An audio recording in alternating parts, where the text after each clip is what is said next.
how to design eye-catching brochures, newsletters, ads, reports, and everything else you want people to read with presenter and graphic design expert Jane Cleland. I don't know your audiences in particular, but I can tell you a lot about audiences in general. Audiences are well researched. We know a lot about what people like to read, what they don't like to read. We know a lot about how they're likely to behave. The first thing I can tell you is that your readers don't want to read your material. And you can't make them. About 10 to 15% of people who read everything. I see you out at breakfast reading the side of the cereal box. Think about it. Do I have to convince you to read anything if you're reading the side of a cereal box? I don't think so. I just have to get it in front of you. You're in line at a movie theater and you're reading the back of the ticket. If it enters your world, you're going to read it.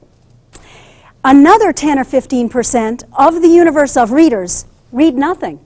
It's not that they can't read. They're not illiterate, but they don't read. They don't read magazines for pleasure. They don't read books, and you can't make them.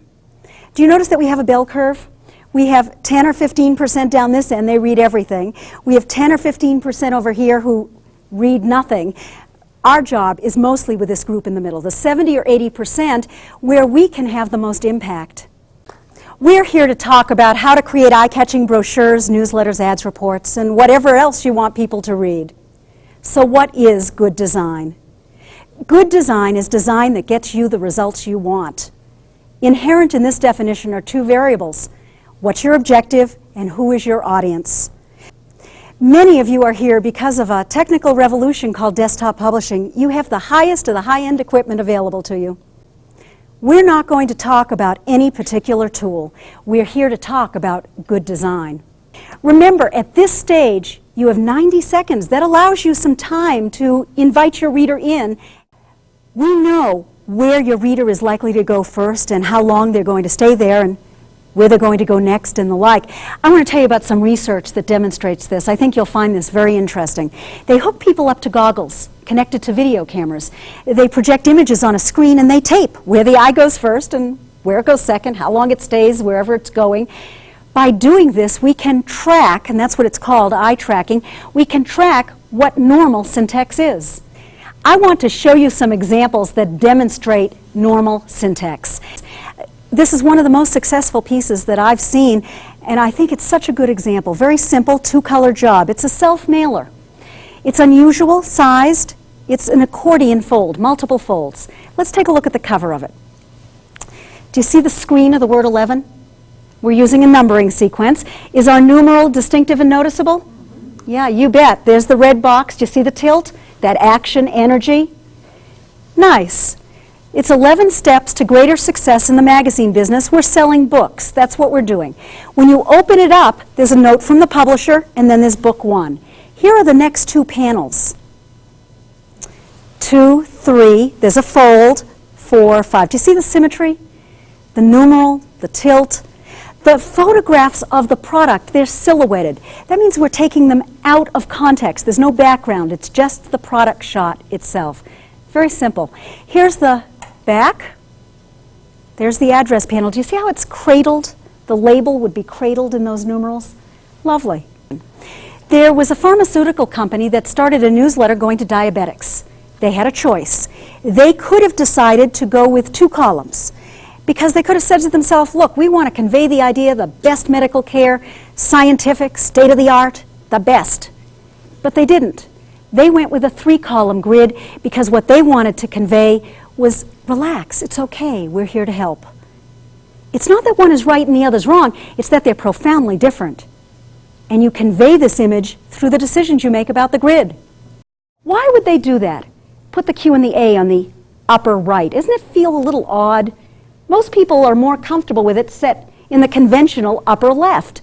Why would they do that? Maybe we have a strategic decision here. Remember, people read magazines from the back to the front?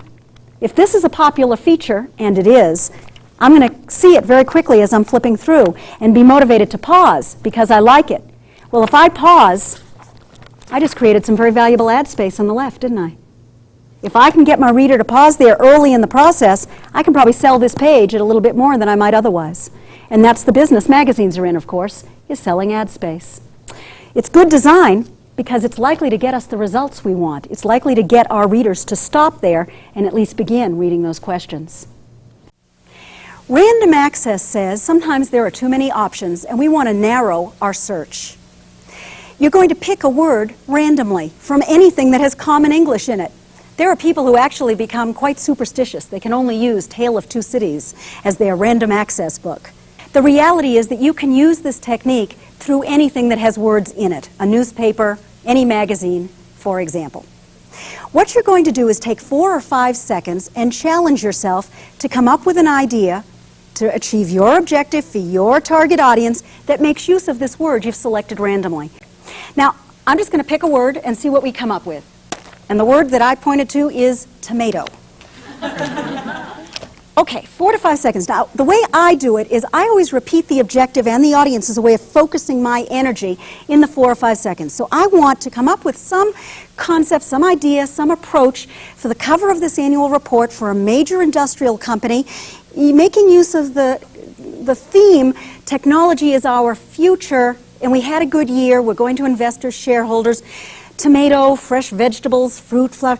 You know what just popped into my mind? How about one of those country farm stands and a family driving by and they're standing outside their car buying some fresh tomatoes and corn and whatever. In other words, don't try to show what technology is. Maybe what technology will give us is more quality time with a family, for example. Show the results of technology. Now, that may not be a good idea, but you know what? It's more of an idea than we had 30 seconds ago. And that's the beauty of random access. I think of this as a central repository for good ideas. Murphy's Law says that good ideas have a funny way of evaporating. I encourage you to try to avoid that evaporation by making specific notes for yourself about the tips and the shortcuts, the ideas throughout this program that you're going to be able to use. This is for you. In order to create designs that work, you have to know what tools you have available. Design is the bridge, the connection between your objective and your audience. Good design is that bridge.